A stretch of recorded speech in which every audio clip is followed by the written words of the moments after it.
Keith, can you see that? Can you give me a thumbs up? Yeah, I can see that. Thanks, Kevin. Very good. Okay, so I've given everyone a minute to join. We've got plenty of people on board. Let me just check. Yeah, we've got plenty of people on board. Really good. Okay, so let's start proper.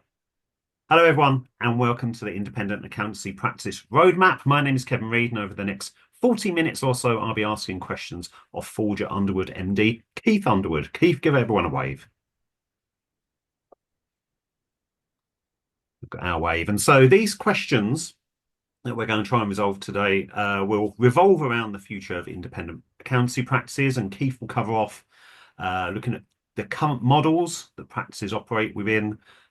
Goodwill, a bad thing, potentially good, but I think, yeah, we'll find out more about that.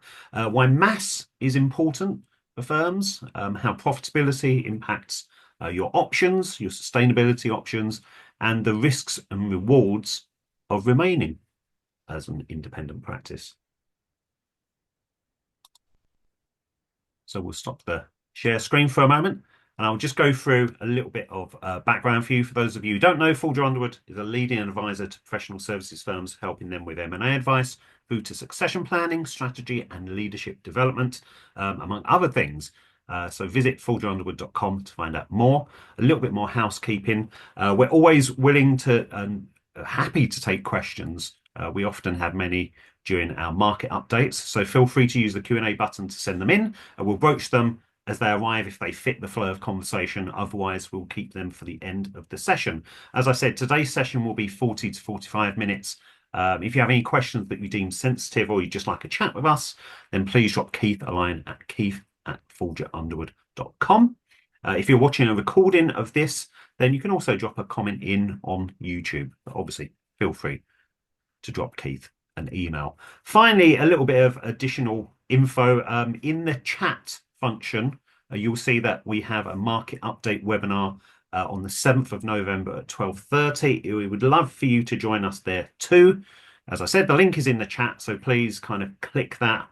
Don't leave us now though, but kind of have that registration page open.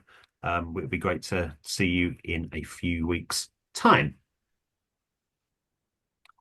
So I'm going to share screen again. Lots of buttons for me to push, so apologies. Okay, so we should have our share screen up. So the why and the how.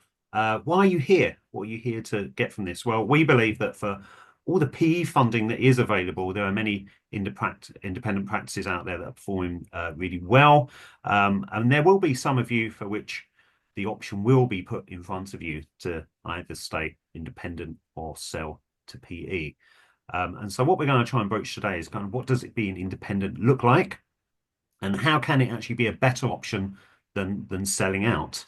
And at this point, I'm going to hand over to Keith to kick off the presentation proper. Keith, over to you.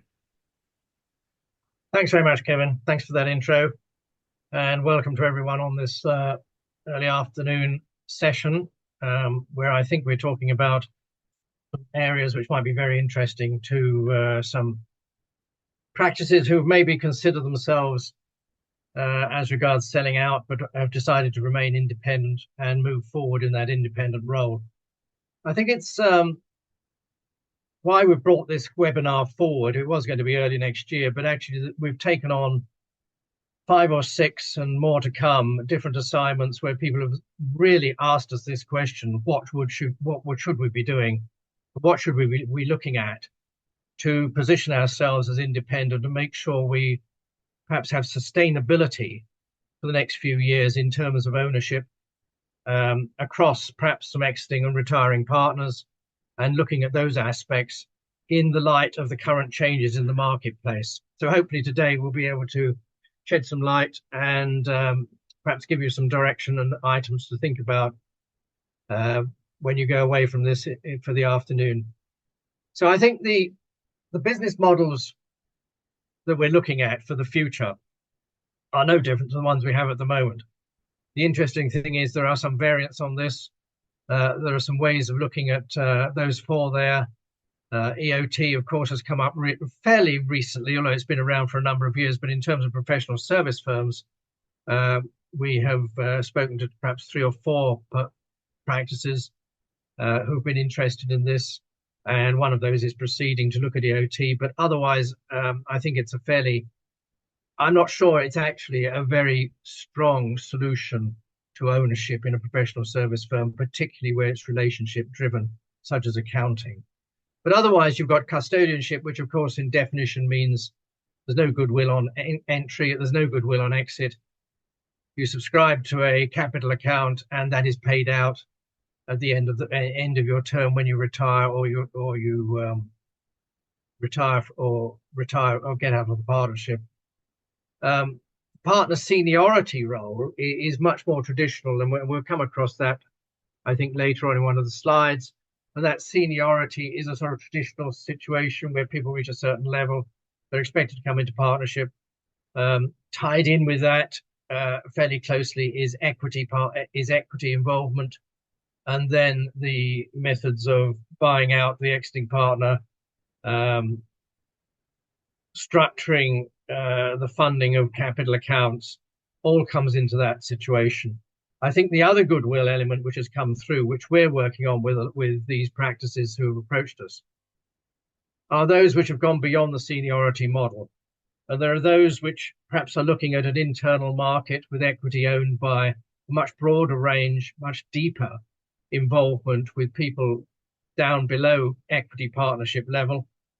Of course, you know, you're most likely be saying here, does this cover limited companies? Does this cover LLPs as well as partnerships? And yes, all these comments today really are relevant to all 3 entities type structures. But so you have the internal market situation, which we've been working on with these new people. We've been looking at a form of annuity on exit linked with some form of equity goodwill recognition, as well as the straight custodian model, which of course is perhaps the simplest of all of them. Heath, can I interrupt you? Would you very briefly explain EOT for us and expand on the acronym? Yeah, employee ownership trusts, which I mean to say a lot of accounting firms are set up for their clients in any case. But that does mean it has capital gains tax benefits for the exiting partners who are selling. They basically sell, broadly speaking, they sell into a trust which is owned effectively by a certain number or all the employees, and the regulations on that. And there are committees to be set up in terms of not enforcing, but making sure contribution to the management of the firm is effective, ongoing. Thank you. That is the only mention of it here, so it's a good point to raise at this stage, Kevin. Yes. So I think if we go on to the next slide,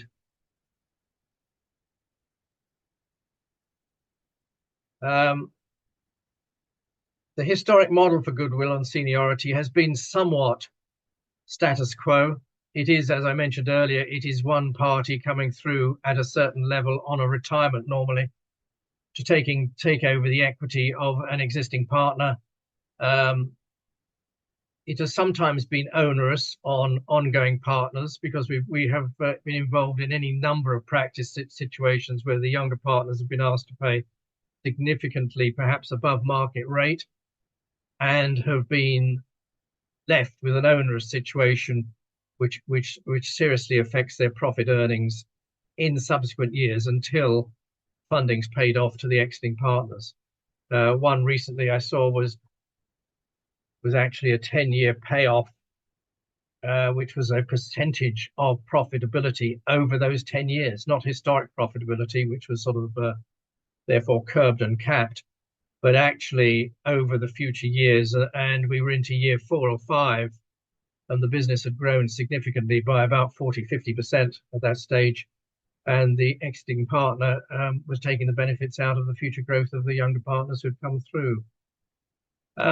So I mean, the fundable issue is quite key here in the historic model, and that's one of the areas we've been struggling and finding solutions for with the clients we've been consulting to recently. All right, thank you, Kevin. Keith, we've had another question on the EOTs around are they actually available for accountancy practices? There's a suggestion that it's not kind of workable or not doable. Well, I think we have looked a little while ago at one of these for accounting practices, and I think the disadvantages of having it in trust for a period of time, which you can't really break into, was restrictive on the ongoing partner, on the on the younger ownership group, on the employee group, and it I think failed in its practicality at that stage. However, there are a couple of pretty good lawyers around specializing in this area who believe they've got answers to that. And maybe the situation has changed in the last 6 months or so, but to our mind, locking it up in a trust, even for the benefit of no capital gains tax for the exiting partner, um, is too restrictive in a flexible marketplace where, in fact, every business has to be pretty light on its feet and be able to change format, entity, and consider mergers and acquisitions, which may be excluded from a EOT type structure. Yeah. Okay. Thank you. Next slide.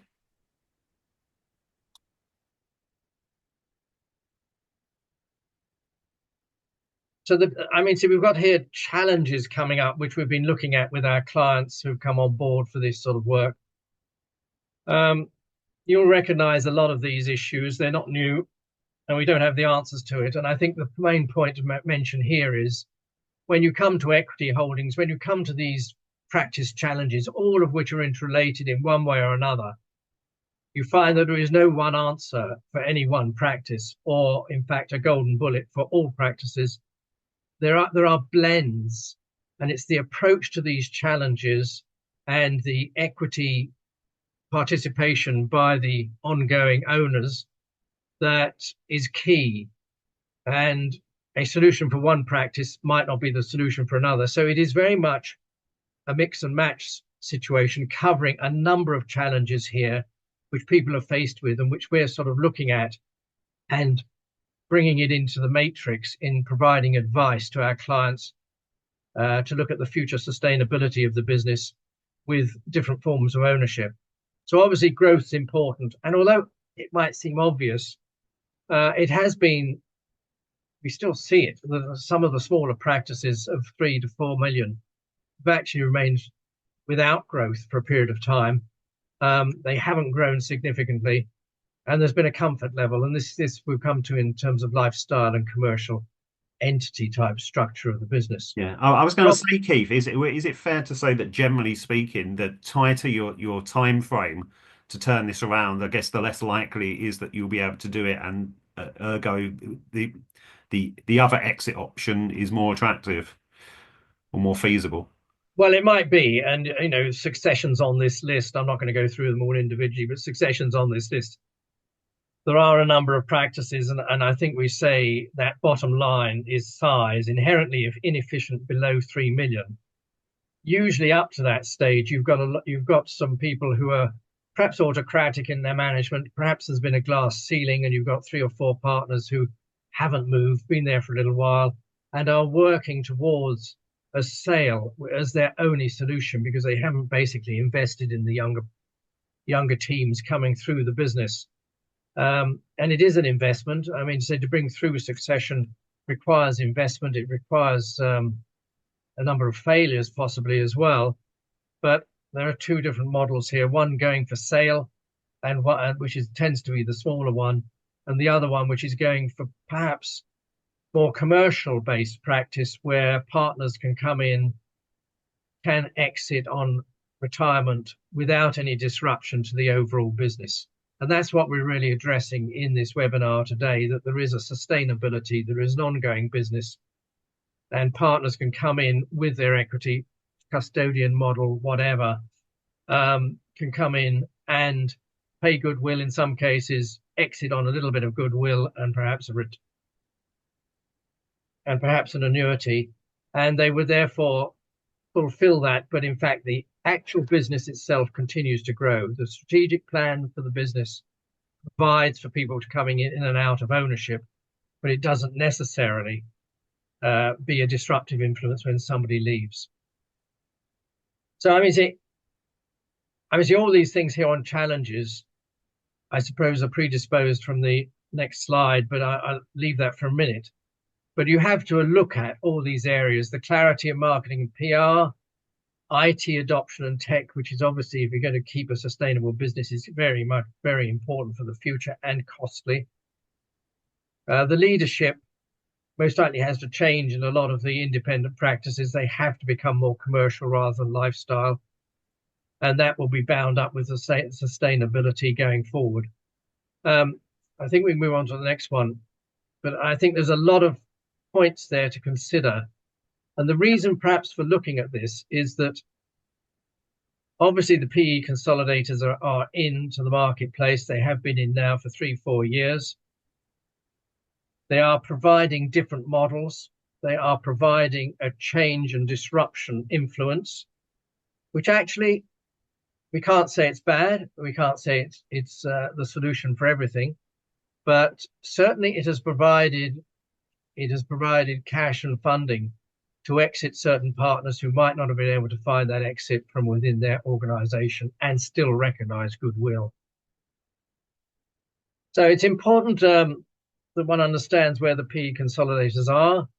They certainly, looking at that slide previously, they're certainly perhaps setting up their own brands. They are all different. So PE solutions, some of them buy 51%. Some are buying 70% for various reasons, and some are 100%. Coming with that is a profile of whether they're heavily centralized or not. And obviously, they're more heavily centralized on the 100%, and down at the 51%, some of them are offering to retain the name of the practice itself to maintain the goodwill, and the same management team continue. So it is quite an interesting session here coming up with the consolidators, because although they've been in 3 or 4 years, as we've said before, they will flip. They will only be in for 3 to 5 years in any one investment, and then they will flip to another consolidator. So in the next year, we understand there are going to be 3 of these PE houses selling their investments on to another PE house. And it'll be interesting to see whether they will get the turn they're looking for in terms of multiple of EBITDA that they're professing they think they'll be able to get in the marketplace. I think the public quote is out, the IPO is out. So really the only driver here is to go to another PE house who is going to fund the next stage of consolidation and rationalization. So I think it's an interesting time, because all this is driven by a significant amount of money these PE houses have, and they're attracted to the accounting sector because of the ongoing revenue earning capacity generated from repeat business with clients, recurring business with clients. But to a PE investor, it's a short-term solution. And one of the differences here in remaining independent is you can provide a mid-term or long-term solution to the business going forward. And you can drive your own integration model. The EBITDA for the PE houses is absolutely key, because that's what they're going to sell on. And that is why, in certain cases, towards the end of the investment life, you find them pushing very heavily for rationalization, reducing costs, and increasing fees.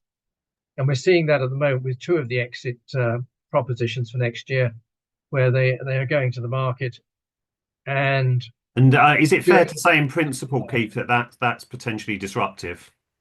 Well, it is disruptive, but it's also an opportunity for the rest of the marketplace who are independent. And that's what we'd like to stress. I mean, it is a disruptor in the marketplace with this PE, and there will be some significant firms which will succeed, grow, and sell out in the future. Some of them are coming up with new services, but in fact, there's not a greater different range of services, but a lot of them are coming out and rebranding and professing that they're going to be the answer to SMEs in the mid-market sector, which of course is fine to claim, but they are most certainly going away from the sort of the partner relationship type model, and much more in terms of servicing volume with advisory at the top end. Keith, Where, we're running at yeah, halfway through our time, so just so you're aware. that's fine. We'll try and keep to the timetable. So I think we can move on from that one. I think what we're saying is that this change in the marketplace has meant that the independent practices who have now decided to remain independent, perhaps at least for 3 or 4 years, rather than sell out to the consolidators, are going to have to up their game and become more commercial to retain their position and improve their profitability. So the risks and rewards, if you choose to remain independent, I mean, the obvious one at the front end is that if you go with a consolidator, for most of the models that the consolidators are offering, they are looking at bringing your salary and remuneration back to, say, 100 to 150,000, generally speaking, and the profit share is sold on to the PE house. So the remuneration you should be able to attain through an independent practice should be significantly higher than this. And in some of the people we're advising, independents we're advising at the moment, they are sort of earning between per partner sort of 300 with aspirations of going up to 600. Some of them are already at 500 and 600. But with that sort of disparity, particularly with an age profile of younger partners who want to come through and take higher profit shares, which they've seen the senior partners generate and benefit from in the past, then these younger partners, if they really look at, they don't really want to be bought out at 6 times, which might be a PE offering.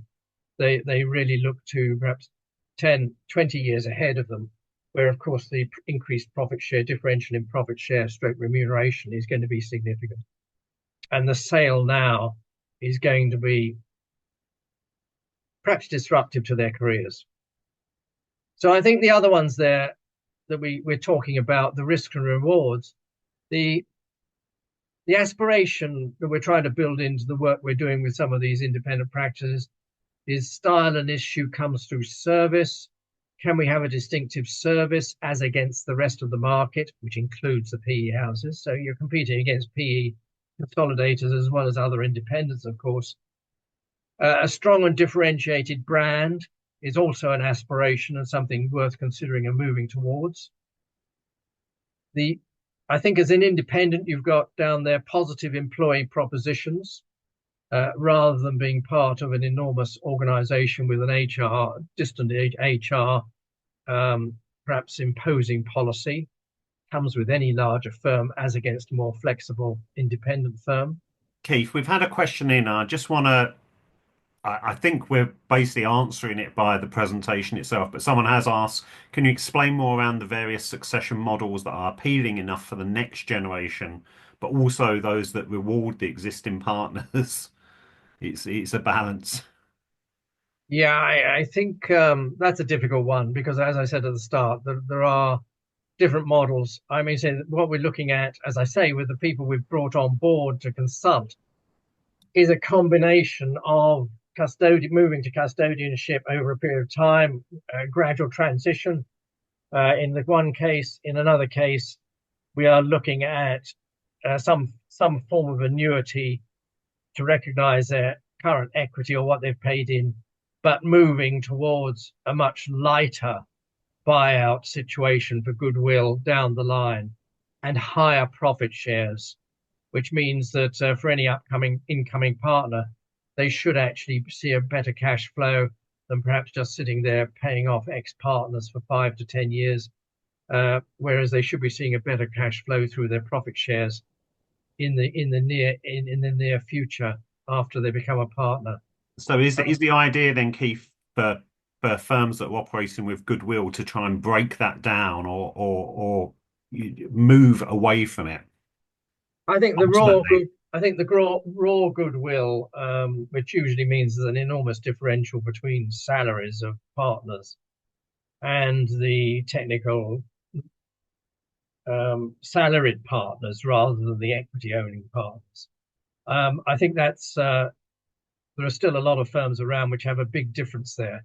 And I think we're looking at smoothing that. By smoothing that in terms of overall profit shares, you'll still get the same amount over time, but it won't be such a forced situation.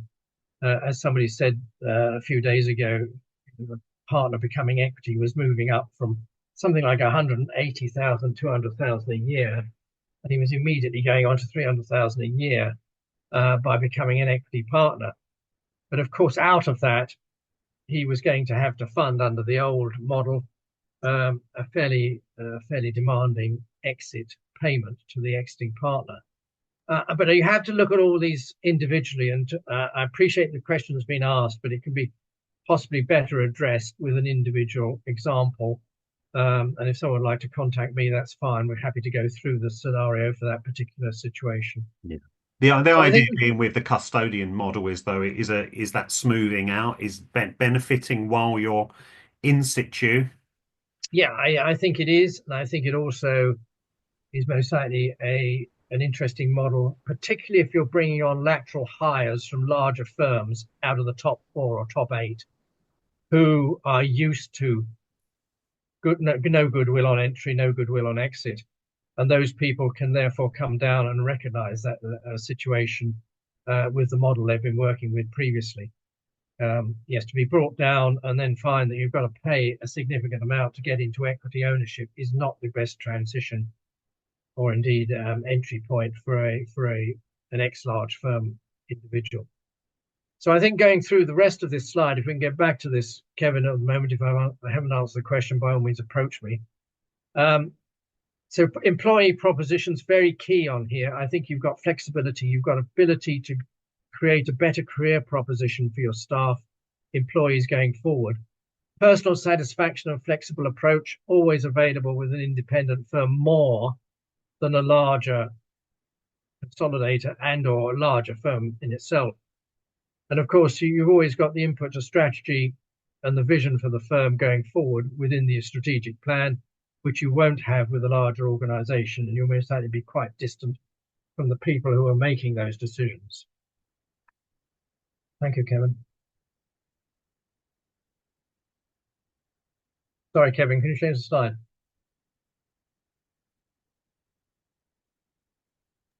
Yeah, should be done.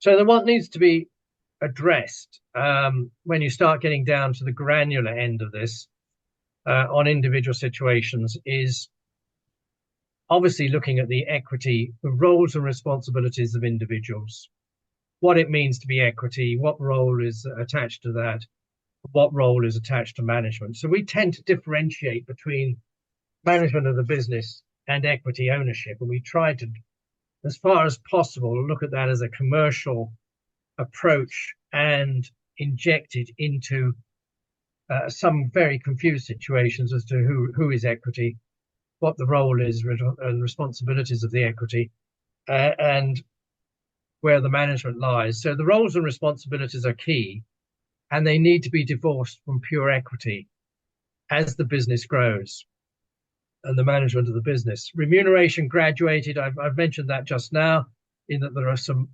significant differences between equity holders perhaps and salaried partners, and we look to smoothing that or look at the possibilities of smoothing it over time. I think we'll deal with the equity partner development mindset and client on other slides, but I think where we're looking at access to funding for goodwill acquisitions and capital contribution, which is down there, that is an important point. As I say, the annuity smooths some of this as a solution. It could be a short-term annuity, but at least it could smooth some of the transitional arrangements.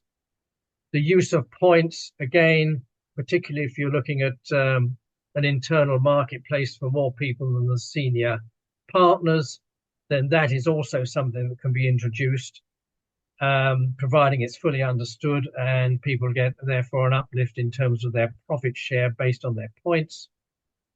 And of course, the combination of these will depend on where you are at the moment, and that's a point I'll make later on, where you are at the moment and your ideas of where you want to get to. So scale is important. I mean, see, when we're looking at this and we're talking about funding going forward, you have to have the funding available either from outside sources or internally to transition people from one model to another, if indeed that's your way forward. And there are a number of people who've got banking arrangements to cover this, which might be guaranteed by the practice to make things a little smoother at reasonable interest rates. But you do have to have something behind you to support the younger partners coming through. But the younger generations do seem to be a little loaded with debt already if they're in the property market.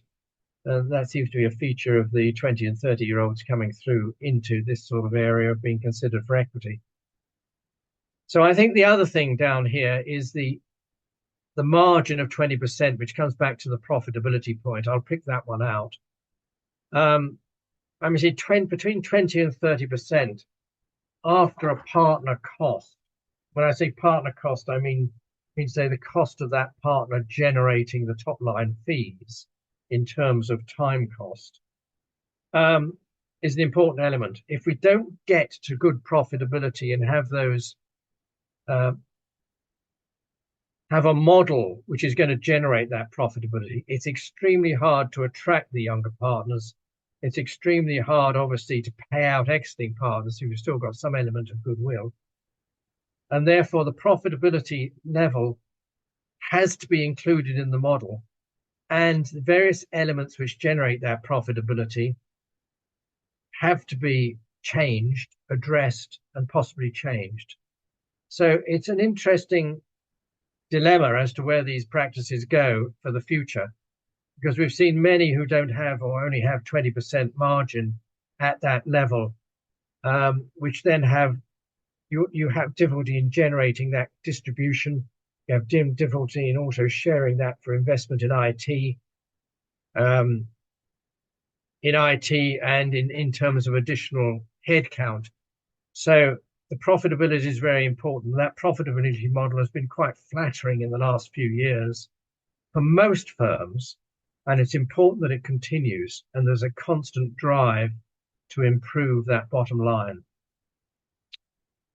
So I think the other aspect of that is that although organic growth might be strong for these firms, which you're obviously trying to get through the business, sort of 12%, I think we use in one of the examples, you do really need to grow that business, but also be aware of the ability and the funding ability to bring in acquisitions and mergers if required.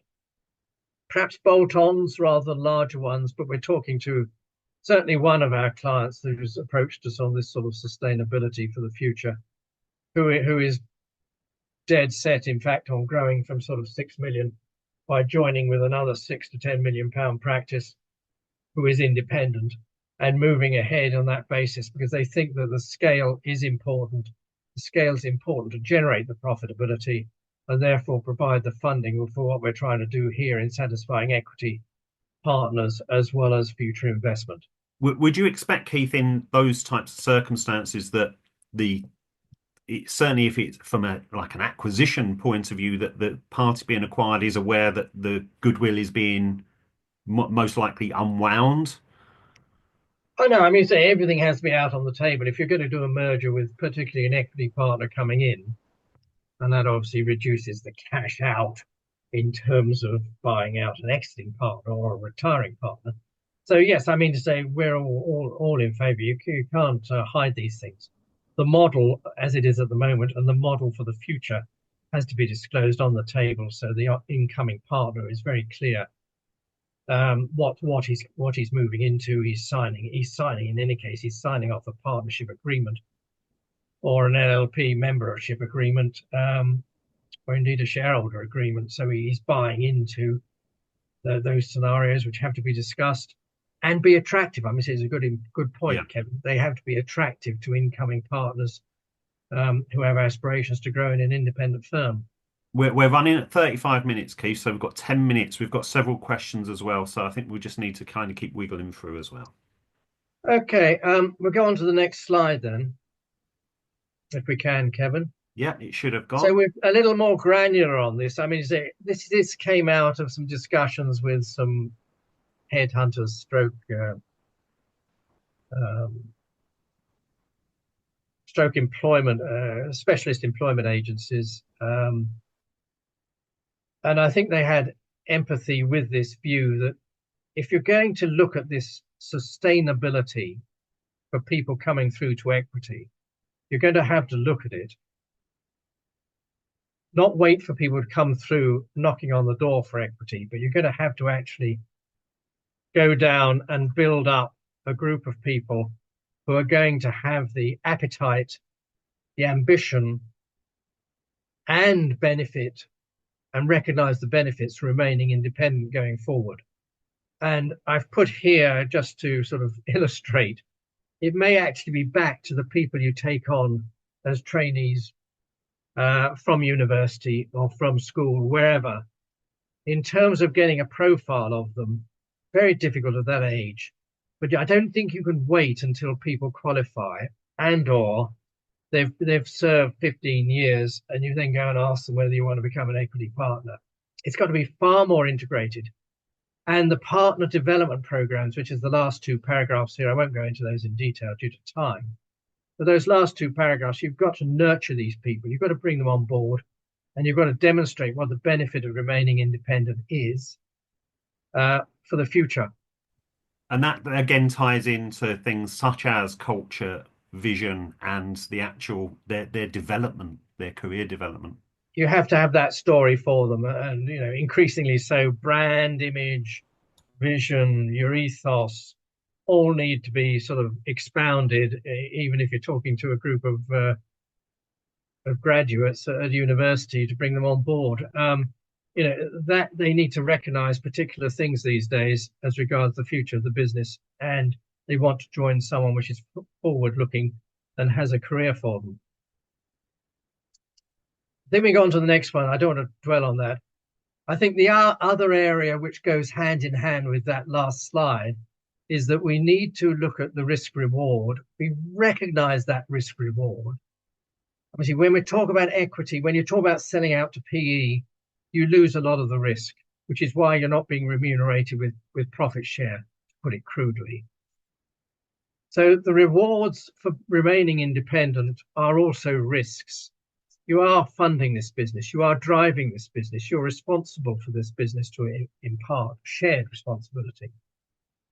And you need to be able to take this business forward and create a careers within the organization and services which the clients need down the line or now down the line. So I think the mindset change, when we go back to that initial slide about what practices were like, the mindset change is so important, and it comes with vision, ethos, etc. The risk is involved. Equity not driven by length of service. I think we need to look at the strategy determination and people contributing to that strategy, maybe from a younger age, people who are not in the executive committee, who are not in the partner group necessarily at this point in time, but are empowered to look at the business and give their ideas on where they think it should go for the future. It may need some guidance from a partner, but it should be a cohort of younger people who we hope are going to come through to equity in the future. But you need to get this buy-in, because things are moving so fast in the accounting sector. You need to get this buy-in from the younger partners, and involvement in the younger potential partners for the future. So I think leave that there as a mindset change and empowerment, and move on to the client profile.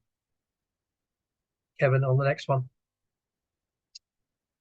And this is really the last main slide arising out of that what needs to be reviewed slide earlier. And this really links to profitability. So when we're driven back into an analysis, profiling of various practices, we spend a lot of time analyzing the client profile. And it's here that is the driver, A, for service, the service line approach of your business, the scale of your business, and the skills you've got on board within the business itself. So the first one there is match resources with the client services, which is an obvious sort of thing. But remember, you're most likely trying to improve profitability. So you might be trying to change this client profile to something different. And that's where the analysis comes out of this. I mean, so it's no good having a group of 60-year-old or early 70-year-old owners of SMEs, owner managed businesses, who are going to retire in the next 3 years and leave you with just tax returns. I mean, so you have to have a really in-depth look at your clients, where they're going.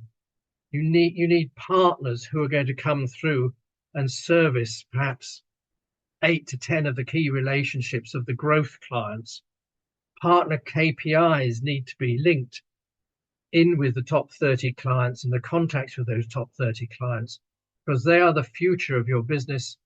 And if you haven't got them at the moment at the right size, right level, and right growth profile, that's the client growth profile for the future, then you've got to go out and market and bring those people in, because otherwise you're looking at a bit of an end of a wedge, should some of those retire and not provide you with the revenue generation for the future. Growth through lateral hiring is also coming into this, because I think the more progressive firms are much happier to take in lateral hiring, perhaps a little bit of investment, but the lateral hiring of skill sets which will bring people into equity or at least into salaried partner positions with a following, even if that following is not within the first 12 months because of their covenants. But after the covenants, they are likely to be able to bring in some business and grow with you because they've bought into your concept, they've bought into your story, they've bought into the ethos of the firm and wish to contribute to it. And they're brought in as part of the team, almost as if they'd served through the organization from the bottom up.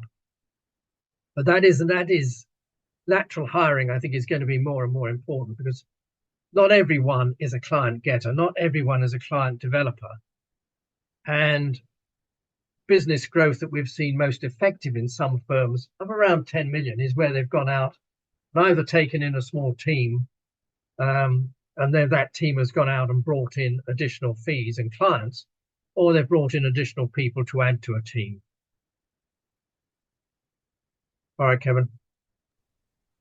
Okay, so we're running just One shy of more. about 45 minutes. I think what I will do Can I is. just do the last slide? Oh, sorry, I didn't know there was another slide. There we go. Of course, the roadmap, the rounding up. I nearly So, cut you short there. so this is the last slide, which is good. It's good not to have a last slide. Thank you, Kevin. So all we're saying here is the analysis is important. I don't have, as I said at the start, a golden bullet which is going to solve all your problems as regards ongoing ownership of the independent firm. However, look at your vision, address that vision. Have we got the team committed? These are the questions we ask the firms at the outset of any consultancy. Where are you now? Where are we now? Because we term ourselves as part of the management team when we go in. Do we need change? And if yes, let's look at this change and how it can be implemented practically based on experiences and where we see the market going for the future.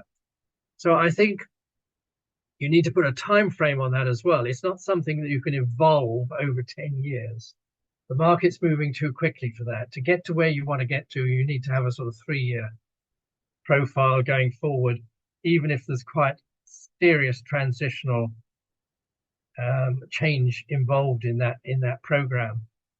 But I think the future for the independent is certainly there. I think the very nature of the disruption from the consolidators is providing opportunities, both for individuals coming away from consolidated businesses and clients falling away, certain clients falling away from certain consolidator models.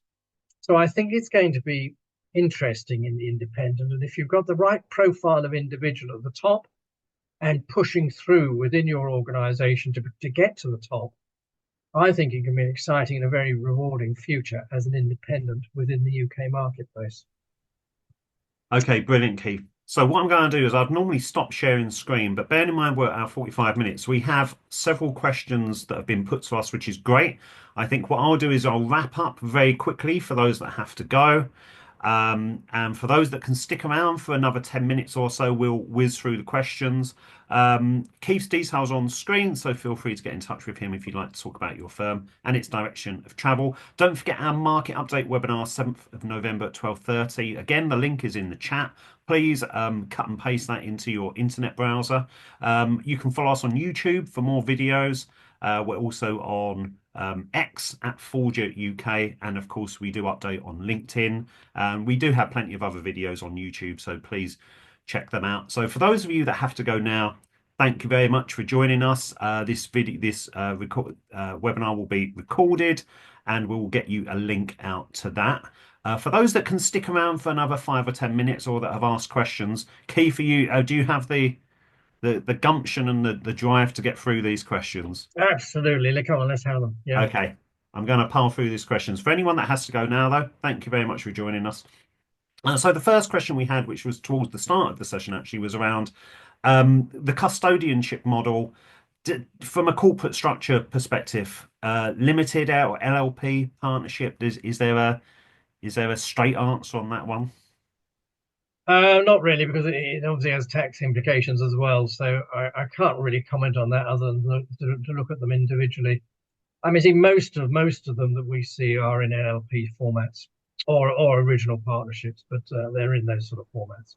Yeah, okay. So that's question one down. The next question we had was around impact of AI on compliance. It's kind of quite a broad one, that. Um, I.e., there's investment that's required in firms to certainly from a tech point of view to drive Absolutely. I mean, forward. see, we've said that you've got to generate enough cash flow to get into that, keep up to date, and make sure your processes are efficient by investing in IT. The AI thing, I think, is a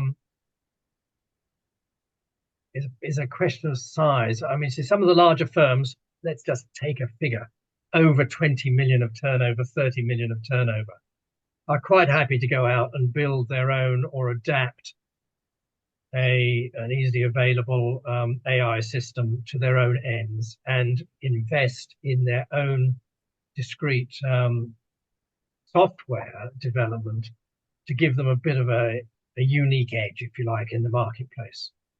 But I think cost wise, that is out of the range of most firms of 15, 20 million to invest in that.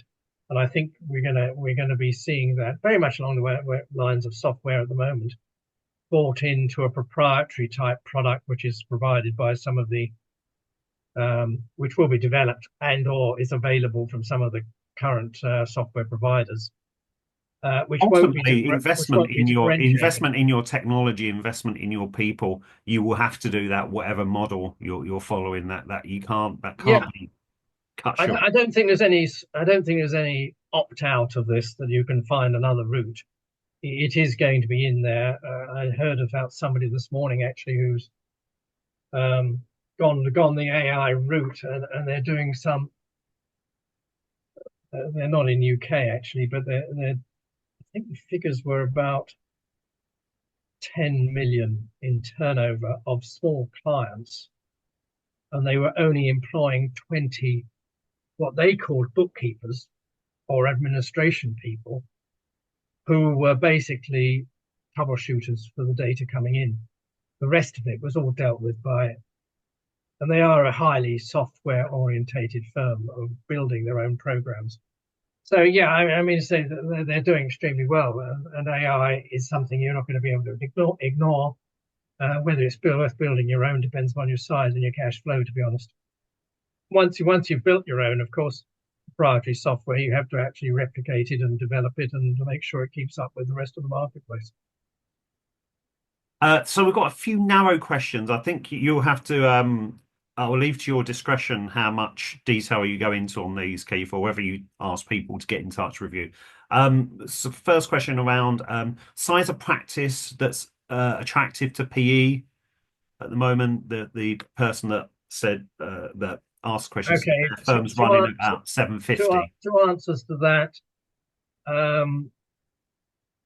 they're looking for about a million, generally speaking, and there are about 20 of them, but sort of certainly 12 of those would most likely be looking for firms of over 4 million or 4 million and above. But the important thing is they want 1 million EBITDA, so 25% EBITDA.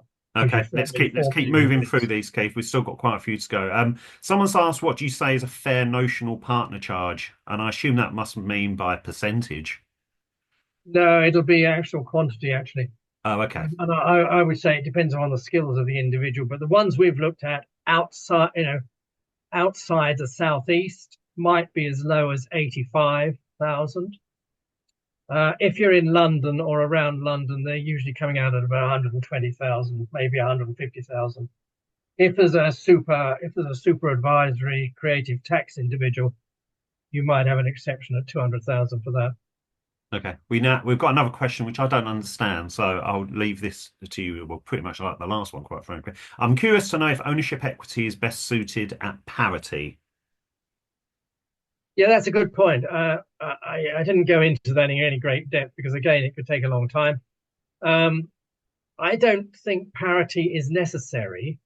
That sort of goes back to the old partnership level of we'll have a third each for three partners, or we're going to spread it evenly so we make equal decisions and there's no, there's compromise and there's no real direct management. I think if you get into a more corporate model, which we're alluding to in this presentation, I don't think there's any problem with having equity held across the board. And again, that comes from the idea that we're trying to put across that the equity holding should be different to the management of management of the operations and the generation of fees. So we're trying to get that divorced from where it is in the traditional practice. And that's also why people have points and they can split the points, and people can have 5 points. They can do it. Some people still do it by length of service, so you get 5 points when you start, and gradually have 2 or 5%, 2 or 5 points added every year, whatever it is. Yeah. But that in itself is a disparity sort of ladder to equity Yeah. situation. Right, we've got three more questions. Those that have asked, please be patient. We are working through these nice and quickly. Scale brings profitability was kind of thrown into the mix during the session, but in reality, if you're getting two practices merging, where would you say the increased margins come from? Yeah, again, that's a bit. We always have a mantra that if you merge two businesses, there's only strategic reduction in costs of maybe 15%. But the actual process side of this, and it's really what we said in one of the slides, applying your staff in a full-time job doing tax rather than in a smaller practice where they might do a bit of audit, they might do a bit of tax, they might do something else. If you can focus into divisions doing dedicated work, and to a certain extent it's streamed, and you've got the volume through a merger of classic one is employing a high-end tax individual, whereas you might get some good clients coming through the door added to your good clients who will therefore fully employ a high-end tax individual who can get his £250 an hour, £300 an hour fee recovered fully. Whereas in the individual entities before the merger, those tax people might have been doing a bit of compliance, a bit of creative tax, and most likely had two different levels of fees of charge out. So all I would say is, you do get the benefits if you sit down and really map out how the complementary services offered and the staff and resources who are going to be producing that service can be melded, if you like, into a much more efficient operation. Yeah. So we've run at 10 minutes. We've got one more question. So thank you very much to Peter for sending this in. What size do you see as the most valuable? It's quite an interesting one, this, in terms of turnover stroke EBITDA at the moment and going forward. Um, Yeah, that's an interesting question. I mean, see, you've got firms out there. You're talking about what was it, GT, looking at uh, enormous value of fees and EBITDA going into a potential merger with their American end through the same PE house, possibly, but there are other people interested in it. I'm not sure you can say that. I think it's a percentage. I think it's a percentage of fees. And I would say 30% is very healthy. I think 20% is most likely a bit light to do what you want to do as an independent. If you can get between 20 and 30, the higher you can get it, the better. That's an EBITDA on fees.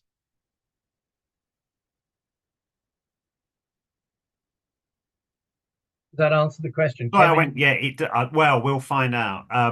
I just wanted to make sure that your email address was in the chat. Um, so we've run over, but we've had lots of questions. Um, we hope we've answered them. I hope it's been an interesting session. As I said, it's all going to be put onto YouTube, and we'll send you the link to that. And it's not open to all and sundry. It's just to those that have registered for our session. It'll be great to see you in a few weeks' time at the Market Update webinar. Keith, thank you very much for the both presentation and filled in about a dozen questions there. No, I think if any of those questions could benefit from greater detail, please give me a call. Happy to talk these through, no obligation. But there are a couple of interesting questions there, but a bit of the background might be useful in terms of giving you some Yeah, more detailed answer. and it is hard to generalize because, as we are all painfully aware, every practice has a slightly different background, situation, set of clients, articles of association, etc., etc. Yeah, absolutely. Indeed. Anyway, ladies and gentlemen, thank you very much for watching over the what is now running at nearly an hour. We'll get the this archived up on YouTube for you to access in the next few days or so. And Keith, once again, thank you very much. Thank you very much, everybody.